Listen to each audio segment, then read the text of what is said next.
ఏడవ నాడు దుర్గను కాళరాత్రి అనేటటువంటి పేరుతో సహస్రార చక్రంలో స్థిరంగా నిలుపుకుని సాధకుడు సాధన చేయటం జరుగుతుంది.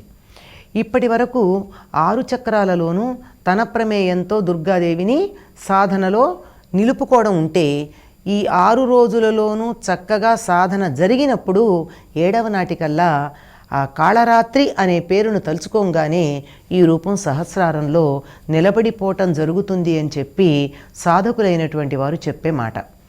ఈ రూపం ఎలా ఉంటుంది అంటే, ఏకవేణి జపాకర్ణపూర నగ్న ఖరాస్థిత లంబోష్ఠి కర్ణికాకర్ణి తైలాభ్యక్త శరీరిణి వామపాదోల్లసల్లోహలతాకంటకభూషణ వరమూర్ధధ్వజా కృష్ణ కాళరాత్రిర్ భయంకరి అని భయంకరమైనటువంటి కాళరాత్రిని శుభంకరంగా మనం భావన చేయవలసి ఉంటుంది.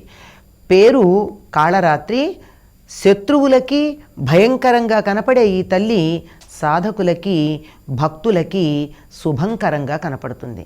పిల్లవాడు భయపడుతూ ఉంటే దేన్నైనా ఒక వస్తువుని కానీ జంతువుని కానీ చూసి తల్లి పిల్లవాడిని ప్రేమగానే ఒక చేత్తో ఇలా లాలిస్తూ మరో చోట ఆయ్ అని అక్కడ ఉన్నటువంటి జంతువునో భయపెట్టేవాళ్ళనో గట్టిగా మాట అంటుంది.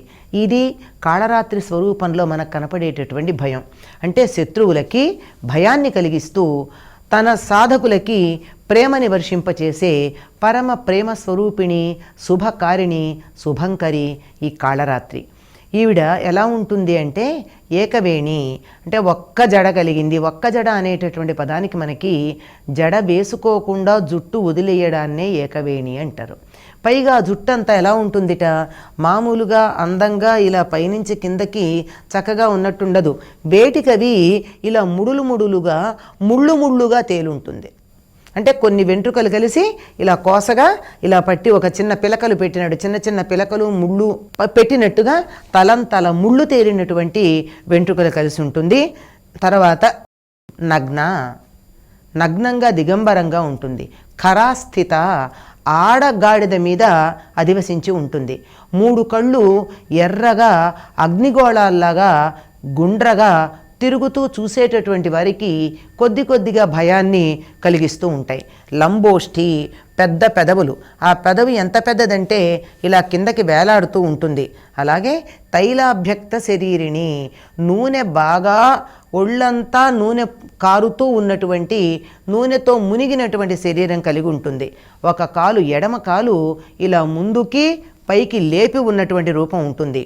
2 చేతుల్లో, కుడి చేతుల్లో ఒక చెయ్యి ఏమో అభయం, మరొక చెయ్యి ఏమో వరదముద్ర ధరించి ఉంటే, ఎడం చేతిలో ఒక చేతిలో కరవాలం, మరొక చేతిలో ఇనప ముళ్ళతో కూడుకున్నటువంటి ఒకానొక ఆయుధం ధరిస్తుంది. మెడ నిండా మెరిసిపోయే హారాలు ఉంటాయి. వాటితో పాటుగా ఇనుముతో తయారు చేయబడినటువంటి ఇనప ముళ్ళల్లాంటి ఆభరణాలు కూడా ఈవిడ ధరించి ఉంటుందిట. నల్లని రూపం కలిగి ఉంటుంది, కానీ చాలా శుభకరంగా ఉంటుంది. అంటే ఎప్పటికప్పుడు ఆవిడ స్థిరంగా నిలబడి కాకుండా ఎప్పుడు ఎవరు పిలిస్తే రావడానికి సిద్ధంగా ఒక కాలు అలా ముందుకు లేపి ఉంటుంది. మనం పరుగు పందాల్లో చూస్తూ ఉంటామే, ఇలా నిలబడి ఒక కాలు ఇలా పెట్టి ఉంచుతారు. 2 పాదాలు నేల మీద ఆనించి ఉంచరు. ఒక పాదం నేల మీద అని ఉంటుందో, మరొక పాదం అలవాటు మునివేళ్ళు ఆంచేవాళ్ళు కొంతమంది, మడమ ఆంచేవాళ్ళు కొంతమంది, ఇలా సగమే లేచి ఉంటుంది తప్పిమని పరిగెత్తడానికి వీలుగా. అలా భక్తులు ఎప్పుడు పిలుస్తారో వాళ్ళ పిలుపు వినంగానే వాళ్ళని నేను ఆదుకోవాలి కదా అని సిద్ధంగా ఉంటుందిట. ఎవరైతే ఈవిడ్ని ధ్యానం చేస్తారో, ఉపాసన చేస్తారో అటువంటి వారికి శత్రుభయాలుండవు. శత్రువులంటే భౌతికమైన శత్రువులే కాదు, మనలో ఉండేటటువంటి అరిషడ్వర్గాల యొక్క భయము ఉండదు.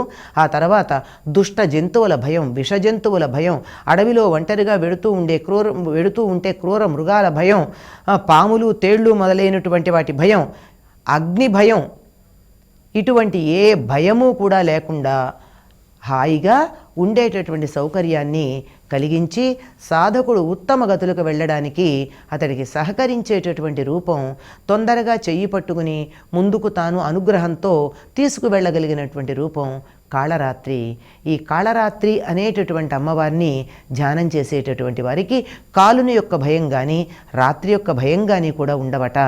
అటువంటి కాళరాత్రిని 7వ నాడు సాధకులు సహస్రార చక్రంలో న్యాసం చేసి సాధన చేస్తారు.